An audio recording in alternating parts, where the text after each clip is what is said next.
Olá, amigos telespectadores do programa Blindagem em Foco. Sejam bem-vindos a mais um programa, sempre tratando aqui assuntos de segurança de um modo geral e, especificamente, blindagem de veículos, evidentemente.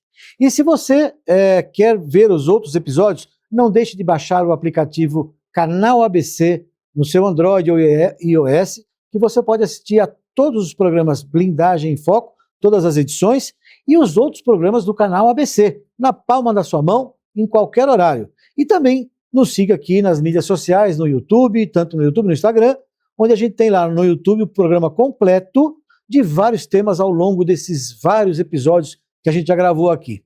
E hoje eu estou tendo aqui o prazer de receber um amigo de longa data, posso chamar de amigo porque a gente se conhece aí há pouco mais de 30 anos, que é o Marino Maciel. Marino Maciel é engenheiro marino, na verdade, né, como ele é conhecido no mercado, e ele tem uma empresa de consultoria no segmento de blindagem. Não só de blindagem, mas também fabricação de anteparos balísticos. Marino, seja bem-vindo. Muito obrigado pelo seu tempo aqui de participar do programa Blindagem em Foco, para contar um pouquinho da sua história também aqui para o nosso público. Eu que agradeço, Marcelo, pela oportunidade de expor mais um tema importantíssimo na blindagem, que é a engenharia por trás da blindagem. A gente fala sobre engenharia por trás da blindagem porque a gente percebe o mercado, né, Marino? Depois você me corrija se eu estiver errado. Muito crescente, os volumes são grandes, batemos mais um recorde do ano passado e acredito que esse ano, de novo, a gente percebe pelo primeiro trimestre, Sim, né, que a gente cresceu mais um pouquinho, infelizmente, como cidadão, mas como empresário é muito bom saber, porque o que nós fazemos hoje a gente percebe que é uma referência no cenário mundial. E quando a gente fala de engenharia por trás da blindagem, é porque, no caso do Marino, que ele trabalha num serviço de consultoria, na engenharia por trás da blindagem. Para você que acha que blindagem é só desmontar o carro, encher de pano, trocar os vidros e tal, Marino, fala um pouquinho sobre o seu trabalho de consultoria dentro de uma blindadora.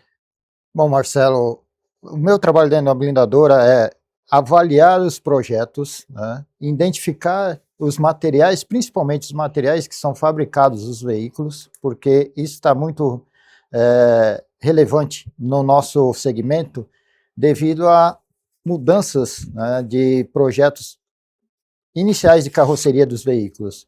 Elas vêm com materiais mais leves para poder dar maior autonomia aos veículos, principalmente aos elétricos. E com isso, os materiais têm que, os veículos têm que ser protegidos com materiais apropriados para esses tipos de carrocerias. De carroceria, né? Assim, traduzindo para você que talvez seja... Porque nós temos usuários que têm blindadores e tem usuários de blindagem.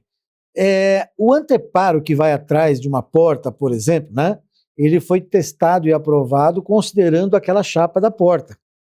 A portaria mudou agora recentemente, né, em maio, né?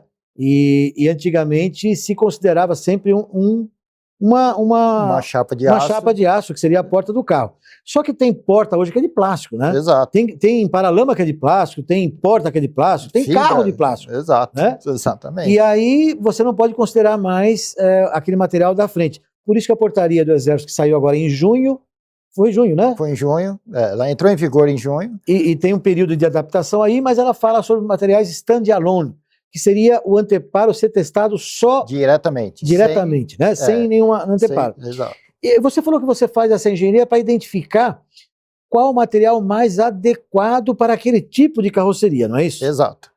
Aí você vai avaliar quais os materiais que você tem certificado que pode ser aplicado naqueles pontos mais sensíveis. Vamos lá, você pegar uma peça em fibra de vidro, você tem que pôr manta de aramida com mais resistência balística, quer dizer, com mais camadas, e também aços com mais espessuras. Né? Espessuras diferentes. Diferentes, né? Você não pode mais tratar como um padrão. Marino, pegando esse gancho, me corrija de novo, né? Quando você pega uma tampa de plástico, né? Ou chama de plástico, mas pode ser de fibra, sei lá, um material sintético que não seja chapa de aço. O fato só de colar não é o suficiente em alguns casos, né? Exato. Porque a estrutura desse material pode vir tudo para dentro, né? Então você tem que talvez fazer algum tipo de reforço, é isso? São poucos os casos, mas você tem que avaliar. Tem que avaliar, Tem né? que avaliar. A estrutura da tampa, normalmente, como ela é feita para suportar pesos do vidro original, dos acabamentos, então ela já tem uma estrutura robusta. Mas, para um disparo de arma de fogo é diferente, né? Então, A energia de um disparo não é fácil. Não é só o poder de perfuração, viu, gente? A gente imagina que aquele anteparo tem que ter a resistência para não furar. Na verdade, não é só furar. É que o impacto, a energia em joules, né? É medido em joules. Exato. É uma pancada considerável, né? E a estrutura tem que suportar, né? Tem que suportar. Senão, todo aquele material balístico, aquela proteção não fura, balística, mas vai para dentro. Exato. Aí no outro disparo, aí é fatal. Aí é o problema. Exato. Marinho, pegando esse gancho de desenvolvimento, né, de engenharia, que é o nosso tema aqui da blindagem, não desmerecendo o trabalho de ninguém, pelo amor de Deus, não me leve a mal o que eu vou falar aqui agora, mas eu já visito muitas blindadoras, né, até pela função enquanto eu estava na Brablim. Aliás, o Marinho também foi presidente da Brablim por um período lá, né? Estamos aqui em 2 ex-presidentes, né? Mas eu fui numa blindadora um dia, né? Sem muita expressão, mas ele falei, quem é que desenvolve para você a blindagem? Chama o João lá. Sim. Aí vem um tiozinho lá, um senhor, não desmerecendo o tiozinho também, tá lá fazendo o seu papel. Eu falei, mas como é que você desenvolve uma blindagem? Não, eu tiro o molde em cartolina, eu corto, desenho, papapá. Eu fiquei preocupado e eu acho que você que é usuário de carro blindado também tem que ficar atento a isso. Quando você for escolher a sua blindagem, né, a sua blindadora, verifique a estrutura de engenharia dessa blindadora. Exato. Porque, Marino, para desenvolver uma blindagem, nós não temos que levar em consideração pontos críticos, que tipo de material vai naquele canto. Não é isso. Não é só a cartolina, não, né? Não. Você tem que avaliar não só o material do veículo, mas os materiais que você vai aplicar, sobreposições, porque blindagem não é junção de material, é sobreposição de materiais. Então você tem que saber exatamente quanto que precisa ser sobreposto ali entre materiais, né? Você tem que ter toda essa expertise, né? Técnica, profissional, para poder desenvolver um projeto de blindagem. E isso é muito importante, né? Eu falo sempre, tanto para o usuário como o blindador também, né? O blindador também, às vezes, o cara bem intencionado, é um empresário, um empreendedor, entrou no segmento de blindagem de carros, né? E às vezes, talvez ele não saiba de todos esses pormenores. Não. De novo, blindar carro não é desmontar, encher de pano e blindar e fazer o acabamento, né? Que é o que geralmente as pessoas... É o que vê, né? O acabamento da blindagem. Exato. Né? Até mesmo se atentar às portarias. Né? Sim, documentação, portaria. Esse é um trabalho que a Maciel Consultoria também atua para o blindador, né? Exatamente. Eu tenho esse conhecimento, né, e consigo passar todas essas informações para as empresas que eu atuo. O que ele pode, o que ele não pode. Exato. Até onde ele pode ir, né? Isso. Em legislação. Mas, de novo, principalmente na engenharia da blindagem. E Marino, nós estamos aí no mercado, você também está esse tempo todo aí, tanto na área de fabricação, de anteparos, como em blindadoras. Você considera que ainda é um trabalho artesanal, Marino, blindagem? Sim. Ainda... Podemos chamar assim? Sim. Existem vários processos que eu não consigo automatizar. Eu dependo da mão de obra especializada para poder fazer esse processo. Porque não adianta eu ter uma certificação, não adianta eu ter um engenheiro por trás desenvolvendo um projeto, não adianta eu ter equipamentos, sendo que o meu profissional não seja qualificado para fazer a aplicação do material no veículo. Porque eu entrego tudo mastigado para ele, ele aplica da forma que ele quer. Aí não dá certo não. Então, olha que coisa interessante, você, de novo, você que é blindador, você que é usuário, você contratou lá o Marino para fazer uma baita de uma consultoria, um trabalho de engenharia, ele desenvolveu a carroceria, sabe lá? Que naquele cantinho tem que pôr aço, manta ou polietileno, ou sei lá o quê, né? Desenvolveu. Agora, se você na hora de blindar os carros não tiver um controle de processos, não é isso? Exatamente. E profissional qualificado, né? Exato. Para poder fazer aquilo que foi projetado, é isso, né? Exatamente. Esse é um risco na Marina, porque a gente percebe um movimento, isso é importante também, você que é usuário, né? Há um movimento muito grande, a mão de obra não só no segmento de blindagem, mas em todo segmento. A mão de obra não é uma coisa fácil de se conseguir hoje em dia, mas quando você tem se você não tem um controle de processo, você pode pegar 10 Corollas e sair 10 blindagens diferentes, né? Com certeza. Vai ocorrer isso. Olha só que perigo, hein? Exato. Aí você tem dificuldade, que você não sabe o que foi feito no veículo, você tem dificuldade na manutenção desse veículo, porque você não sabe o que fazer. Pós-venda. Vai ter que desmontar mais o veículo do que necessário. Se você tem um controle, você tem um projeto, se você tem um controle na aplicação desse projeto, você já entende o que pode ter ocorrido e antecipar até mesmo essa manutenção. Eu falo sempre no programa aqui, Marino, você deve ter acompanhado já nas mídias sociais aí, ou assistindo algum programa, porque blindagem, pessoal, porra, mas é preço, né? Preço. Gente, eu vou repetir, eu tô ficando até chato com esse negócio, já falando de preço é diferente de valor. Porque o valor são essas coisas que o Marino comentou aqui, né? Controle de processo, rastreabilidade. A rastreabilidade, o sistema do Exército, que é o Sicovav, aliás, há que se elogiar o sistema do Exército, ele implantou isso, acho que foi em 2019, se me falha a memória. Exato. E isso tem ajudado muito na rastreabilidade dos materiais. Mas dentro da blindadora, por exemplo, a cola não é um PCE. Não. Mas ela tem lote. Isso. Né? E é assim, é o quarto item mais importante na blindagem. O adesivo aplicado na blindagem, ele está dizendo aqui que é o quarto item mais importante. Olha só. Exato. Como você comentou no início, se eu aplico o material numa tampa de plástico, ele tem que estar bem aderido a essa tampa de aplicado corretamente, controle de processo que eu falei. Exato. Bem fixado, porque se ele recebe um disparo, ele vai absorver esse disparo e dissipar a energia. Se ele não tiver bem fixado, essa energia não vai receber esse disparo e o material vai se soltar. Vai se soltar e aí imagina o problema. Exato. E eu estou insistindo nisso quando fala de rastreabilidade. Por exemplo, imagine que o cara vai fazer um pós-venda lá, uma manutenção, e percebe que o material soltou, está descolado. Descolado. Se você tem controle de processo, estou falando para o blindador agora, tá? Você sabe que comprou aquela cola de tal fornecedor, tal dia, aquele lote tal, e você consegue identificar o problema. Exato. Se foi da cola ou da aplicação, né? Exato. Por isso o controle do processo é importante. Isso tudo custa, é valor. E é por isso que os preços de blindagem variam. Né? Tem gente cobrando X e outro é metade do X. Gente, cuidado com um negócio muito barato. De novo, gente, presta atenção. Se envolva. Ah, não quero saber, o cara lá está sabendo o que está fazendo. Gente, vai lá pesquisar, procure saber. Se o cara tem controle de processo, se tem uma engenharia por trás, quem foi que desenvolveu aquele projeto, né, Marina? Sim. Qual é o controle daquele projeto em andamento? Né? Isso é muito chato a gente ficar repetindo esse negócio aqui, mas, porra, eu tô falando, sabe por que eu tô falando isso? Nós estamos falando de mais de 200 empresas de blindagem no mercado. Exato. É muita empresa. E aí, preço 100, pô, mas qual a diferença? Não é tudo igual?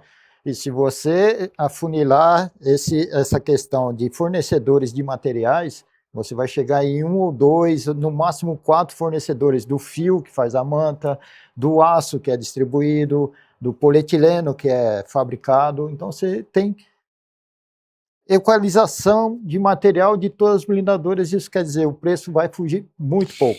Olha que comentário interessante que o Marino fez. Eu vou, assim, dar uma resumidinha, né, numa linguagem mais popular.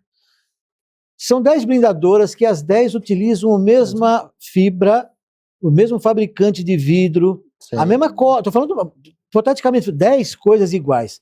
Mesma aramida, mesmo polietileno, mesmo vidro, mesma cola, aço. Mas os preços são diferentes. Ora, mas por que isso é tudo igual? Bom, a estrutura de cada um tem um custo diferenciado, evidentemente, mas além disso tem a tal da engenharia por trás, que um tem mais cuidado, o outro menos e tal. Isso pode deixar o carro vulnerável. Olha só, cara, não quero assustar ninguém, não, mas é importantíssimo que se faça um estudo. Você que quer entrar no segmento de blindagem, né? Você comentou há pouco, Marino, antes da gente entrar no ar aqui, falando que sempre tem muitas empresas, muitos empreendedores querendo entrar nesse segmento. Pô, o segmento é aberto, o Brasil é um país livre, né? Livre mercado. Exato. Mas você vai entrar, estude, procure se informar, porque às vezes nem é como você imagina, né? Exato. Na hora que você implementa todo o seu projeto, não tem o retorno no prazo que você avaliou e tem um prejuízo aí muito grande, né? Então, estudar o mercado, entender esse crescimento, como é que é em termos de mão de obra, de material. Mão de obra, aí isso. você falou de mão de obra, né? Vamos lembrar aqui, voltando nesse tema mão de obra, que é muito, muito importante, o controle de processo, como eu falei, e a padronização dos seus processos, né? Estou falando de novo para blindador, né? Porque fazer 10 carros da mesma marca, mesmo modelo, se você não tem padronização, e aí para isso você precisa ter uma mão de obra qualificada. E mão de obra qualificada, ela custa mais caro. Exato. Né? Você que é blindador, eu sei que você tem que fazer suas contas aí, para a concorrência não tá fácil, mas talvez você economize na mão de obra de uma forma, não, isso aí qualquer um faz. Gente, não é que qualquer um faz, não. Não é qualquer um que faz, não. Qualquer um. Então, você precisa de um profissional, treinar esse profissional, né? Se você está... Não tem faculdade disso, né, Marino? Não tem faculdade. Aí eu vou falar porque o Marino, nós nos ajudamos muito, isso aí é um assunto que nós merecemos aí o crédito em relação a isso. Nós criamos um curso no Senai para formação de mão de obra. Evidentemente que o cara não sai de lá craque na blindagem, mas todos os fundamentos de uma blindagem é o que a gente se preocupou em fazer. O cara tem que entender o que é uma aramida, por que para uma bala, né? Exatamente. Onde tem que ser aplicado. Como é fixado uma aramida, como é fixado um polietileno, né? Como deve ser desenvolvido esse produto, né? E isso daí é importantíssimo para criar, né, dentro da cabeça do operador, a responsabilidade. Olha que assunto interessante que você falou agora, responsabilidade. Todos são responsáveis, né, Marino? Exato. Evidentemente que a blindadora que está na ponta da linha, né, o nome dela, o CNPJ dela, é que está responsável por aquele carro que blindou, né? Não pense que a responsabilidade é do Exército, tá? Não. Aliás, outro comentário, né, Marino? O pessoal fala, meu carro é certificado pelo Exército. Gente, vou esclarecer uma coisa aqui, deixar claro. O Exército controla os materiais aplicados na blindagem. São considerados PCS, Produto Controlado pelo Exército. E o Exército controla a fabricação, a comercialização, mas a instalação, a responsabilidade é do blindador. Exato. E do engenheiro aqui, ó, responsável, que assinou por aquele projeto. Exatamente. Portanto, a blindagem não tem nada a ver com o Exército, hein? Vamos deixar claro isso. É importante que você saiba disso. Você blindador e você usuário de carro blindado, o Exército está por trás, sim, no controle da fabricação, se aqueles anteparos passaram pelo teste comprovando a sua eficiência balística, mas o projeto de instalação no carro é da blindadora. Sim. Não é isso, Marino? Exatamente. E do engenheiro responsável que está por trás disso, né? Então, a mão de obra qualificada, o engenheiro responsável, não é só achar um engenheiro para assinar aquele trem lá, não, né? Ele tem que estar lá. Tem que estar atento, né? O que está sendo aplicado, se aqueles materiais estão corretos, certificados, o projeto está de acordo, né, com o veículo, né, no caso, né? Nossa, então, é muita responsabilidade. E ele falou de responsabilidade. Então, a responsabilidade, né? Você que está aí preocupado com a sua segurança, procure uma empresa responsável que tenha tudo isso que a gente estava falando aqui sobre processo e tal. Então, e você que está aí, pegou esse trechinho, esse corte, siga lá nas mídias sociais, no YouTube ou no canal ABC, baixe o aplicativo que você vê o programa na íntegra. E se você tem qualquer dúvida, entre em contato aqui com Blindagem em Foco. O e-mail é marcelosilva@blindagemfoco.com.br ou pelas mídias sociais. Quer que eu faça uma indicação para falar com o Marino aqui? O Marino vai colocar o Instagram dele aqui na tela, mas é importante que você, se você tiver qualquer dúvida, entre em contato, mande o seu comentário, faça a sua crítica, né? E para nós é importante, às vezes a gente está falando um assunto que você não tem interesse ou que você queira saber, fala para a gente que a gente vai atrás. Marino, um assunto que eu percebo nos comentários, né?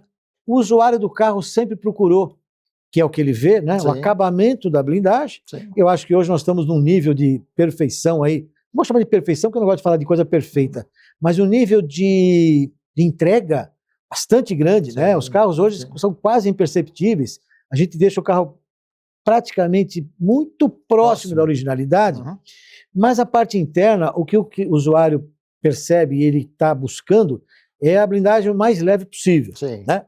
E o aço sempre foi aplicado em algumas partes do veículo, em alguns casos o carro 100% em aço, que eu já vi também, mas com a entrada do polietileno, que é o... Eu vou lembrar aqui, nós tivemos aqui o Denis aqui da Spectra Shield falando, né? Eu vou lembrar o nome científico do material, mas eu falo em polietileno, né? Sim. Que é esse material branquinho aqui, que algumas empresas estão usando, que ele substitui em algumas partes o aço do carro. Você acha que o caminho aqui, o aço, já está perdendo, né? Sim. Bastante espaço, mas que ele vai sair totalmente do carro? É possível isso? Não. Não, né?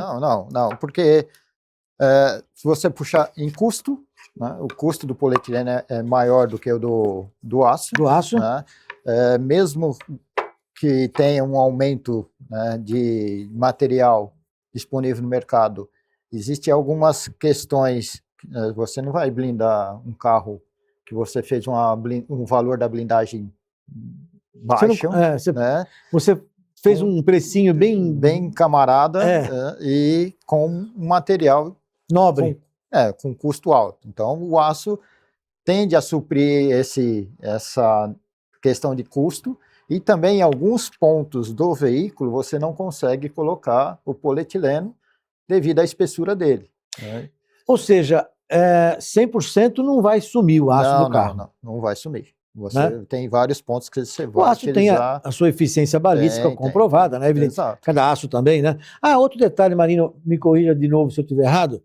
Não existe, quer dizer, tem alguns fabricantes que trabalham com aço específico para proteção balística. Sim. Principalmente nível 3, né? Isso. Então, o carro de transporte de valor, veículos oficiais ou nível superior. Militares, né? Para níveis superior 3, 4, sei lá eu. Isso. Né?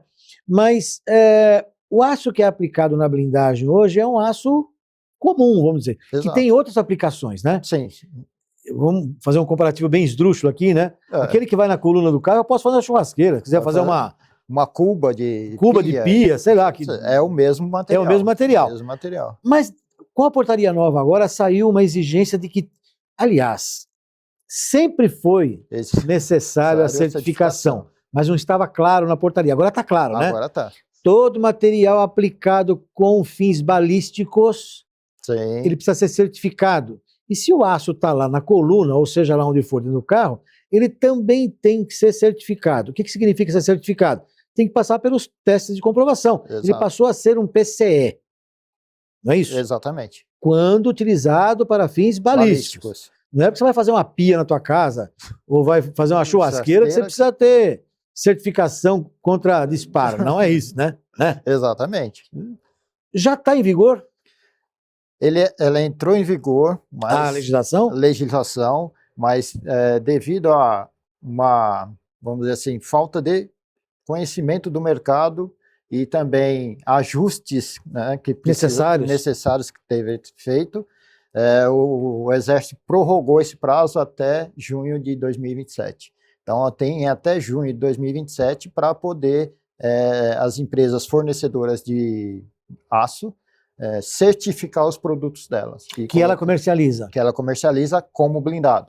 Né? Não é que ela vai comprar uma quantidade de material e tudo vai ser direcionado para a blindagem.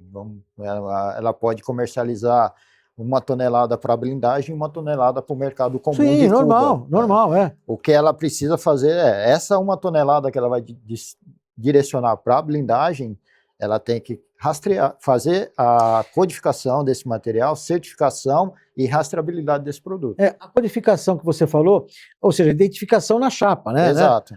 A portaria prevê que a cada distância de X centímetros você tem que ter, uma marcação Isso. na chapa dizendo. E, na verdade, o que se certifica, né, entendo dessa forma, é a composição do aço, né? Exato. Essa chapa de aço 304, um exemplo, vai? Sim. Um aço 304 lá, que eu estou usando para blindagem, eu comprei de uma distribuidora que não é fabricante. Sim. Né? Esse aço veio da onde que veio lá, da China? Brasil, não importa. O Brasil também o Brasil tem, mesmo? Exato. Mas aquele distribuidor, ele tem que pegar aquela chapa lá, sim, identificar a composição dela, ter o certificado de conformidade da fabricação. Dentro desse certificado vai estar constando toda a referência desse produto para ser uma liga, no caso, 304, ou outra liga que Outra ele liga. testou, né? A liga que ele testou tem que estar no certificado de conformidade de produção desse produto. Aí ele vai pegar e vender ele, certificando o produto dele no Exército e codificando esse certificado. Olha que importante esse comentário, né? Você que está nos assistindo aí, seja você blindador ou usuário, esse caso aqui funciona, é mais dirigido para blindadores, né? Sim. Eu tenho recebido muitas ligações, algumas pessoas mandam mensagem para mim aqui, pô, eu posso comprar aço de qualquer lugar, já está em vigor, não sei o que e tal.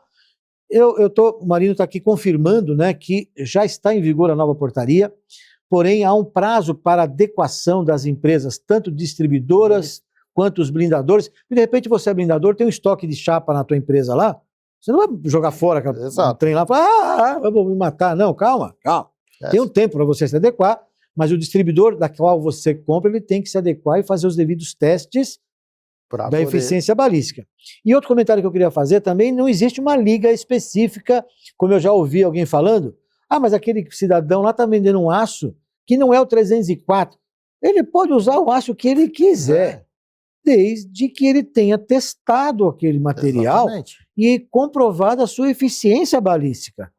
E aí, levando mais na brincadeira aqui, o assunto eu sei que é sério, mas eu posso blindar um carro com lista telefônica, por exemplo. Lembra? Para quem é mais antigo aqui, aquela puta papelão desse tamanho, aquilo não fura um disparo. Exato. Ele é adequado para blindar um carro? Evidentemente que não. Mas se eu certificar um material, papel, chocolate, cimento, se eu certificar e comprovar a eficiência, eu posso aplicar na blindagem. Não é isso? Pode. Então não é a liga que é o problema, né? Não. Outra coisa, Marina, me corrija de novo se eu estiver errado. Agora eu tenho que usar manta de 12 camadas? 15? Gente, quem falou que você tem que usar a manta de tantas camadas? Quem vai identificar o número de camadas é o fabricante da manta. Ele vai pegar aquela manta dele. Nós temos um amigo nosso em comum, né, que fabrica, tem 16 camadas a manta dele. E ela tem a mesma eficiência de uma de 12 de outro fabricante, só que ele usa um fio com uma titulagem diferente. É o projeto dele. Né? Então, E tem fornecedores aí com 8 camadas que segura standalone. Então, aí cabe a você, blindador, né? Sim. Exigir desse fabricante a certificação e pagar o valor que é, né? Justo. De novo, aí entra no valor e não no preço. Exato. Porque um material desse, com certeza, tem um preço diferenciado pela qualidade do material, né? Exatamente, pela eficiência dele. Então... Marino, a gente está falando sobre, voltando à mão de obra, né, que é um tema bastante complexo e assim, preocupante para a maioria das empresas que estão em qualquer setor, né? A gente, não desmerecendo a nova geração, lógico, eu não quero ser velhinho falando aqui, no meu tempo era diferente, meu Deus. Foi diferente do tempo do meu pai, foi diferente do nosso tempo e é diferente agora, né? Hoje tem inteligência artificial, muita coisa e tal, e você comentou que na blindagem ainda tem muita coisa que não tem como você automatizar, ou com equipamento, ou com, sei lá, a própria inteligência artificial. Depende da mão de obra mesmo do instalador, né? Exato. Então, aí falamos sobre mão de obra qualificada. Existe um movimento grande, Marino, que a gente percebe de terceirização de mão de obra, não tem? Sim. Existe. Qual é o risco disso? Ou não? Ou é bom? Então, Qual o lado? Pronto, deixa eu mudar a pergunta. Qual é o lado bom e o lado ruim de uma terceirização? Lado bom. O empresário, né, não tem encargos, né, e quando a produção está baixa, ele não precisa estar com aquele funcionário ocioso. Né? E quando a produção aumenta, ele chama mais mão de obra e o pessoal consegue atender a demanda. Lado ruim, você não consegue ter um padrão no seu processo, porque nem sempre você vai chamar aquele mesmo operador para vir montar seus veículos. Tem outra questão também, o operador que presta esse serviço, ele fica rodando muitas empresas. Então ele quer fazer rápido para ir para outra empresa, para fazer rápido o outro. E quer fazer rápido do jeito dele, né, Marino? Do jeito dele. Não estou dizendo que isso é via de regra, tá? Não, exato. Mas é uma coisa que a gente percebe, tá? Estou dizendo que é assim que funciona, tá? Mas na grande maioria é assim, né? Sim. Exatamente. Ele quer fazer o serviço e cair fora para pegar outro serviço. Exato. Aí o empresário que cobra uma qualidade, aquele operador não volta mais ali.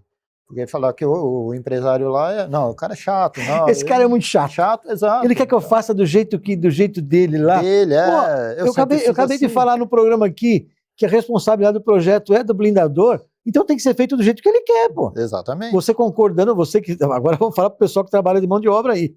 Pô, você pode não gostar, porque você tem a sua expertise, né? Você tem o seu expertise. Fala, eu sei como blindar um carro. Ok, mas a blindadora do Marino é diferente da minha, que é diferente da do João, né? Existem processos diferenciados. Né? A atenção diferenciada. Né? Então, um empresário coordena aquele projeto, quer que seja feito daquela forma, porque ele é certificado homologado dentro de uma montadora, ele atende um órgão público, então ele é um projeto diferenciado. Né? Então ele precisa que seja padronizado daquela forma.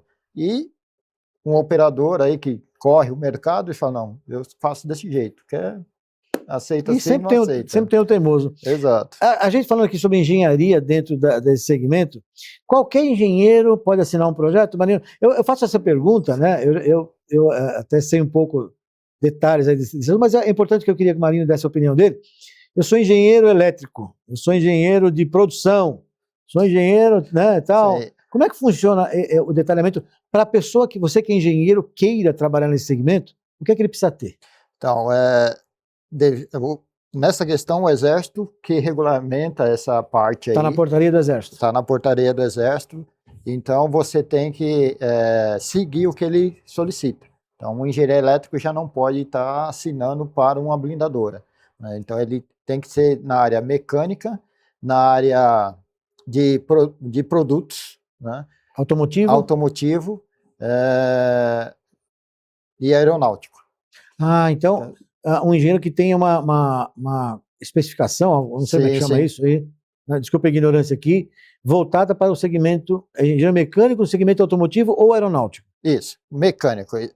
Não é que é só o mecânico. Entendi. Dentro da engenharia, lá no início, são 6 engenharias, né, iniciais. Tá. Então, você, dentro da engenharia mecânica, tem as periféricas, vamos dizer assim, que vem desenvolvendo durante a evolução humana. Né? Então, hoje, você tem engenharia de todas as... Engenharia de processos. De processos, de alimentos, né? Então, você tem uma gama de engenharia. Então, dentro da engenharia mecânica, tem a engenharia de produção mecânica, né? Que inicialmente não existia. Então, a engenharia de produção mecânica pode assinar, porque está dentro das regras do CREA para poder assinar. Agora, não é só assinar, né, Marino? Não, você tem que ter conhecimento. Né? Eu não vou sair da minha área mecânica e ir para uma área elétrica e assinar projetos. Primeiro que eu não posso, e segundo que eu não entendo daquela área. Né? Então, não adianta. Então... E hoje, quando você falou de engenharia elétrica, né, não para assinatura de projetos de blindagem, mas é muito importante que a blindadora hoje tenha um engenheiro eletricista, elétrico, eletrônico, sei lá sim, um porque a tecnologia embarcada hoje é muito grande. É sensor de queda de cabelo, de unha encravada, disso, daquilo. Exatamente. A luzinha acende. Se você não almoçou, acusa lá que está com fome. Pô, o negócio é complicado. Né? Muito complicado. E assim, é tudo via um aparelho. Você não desconecta a bateria, acha uma lâmpada lá queimada e liga o carro e ele vai funcionar. Como era antigamente, né? Antigamente o cara botava o ouvido lá, né?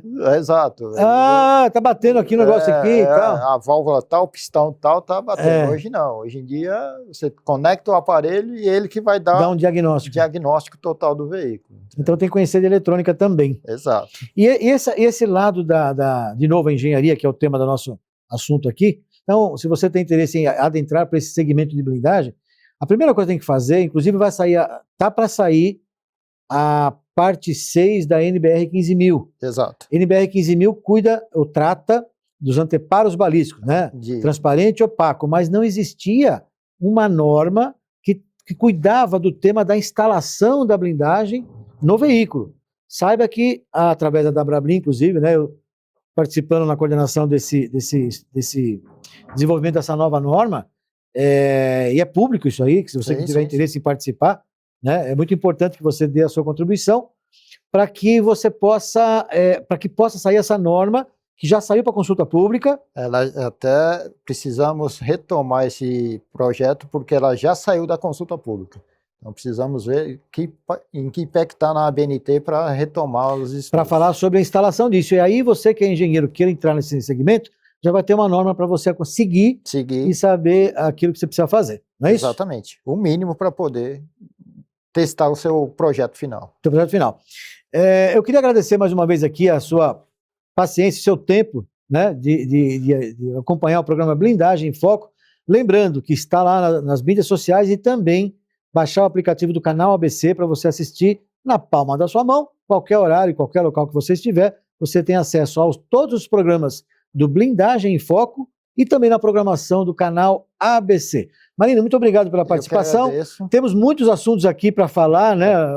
Um programa desse não dá tempo de falar tudo que a gente precisa, mas fica aqui, mande a sua mensagem para mim ou diretamente para o Marino, lá se você tem alguma dúvida ou algum comentário, que a gente vai te responder assim, na medida do possível. Tá bom? Muito obrigado mais uma vez. Marino, obrigado. Eu que agradeço pela oportunidade. Não perca sempre o programa Blindagem em Foco. Espero você no próximo episódio.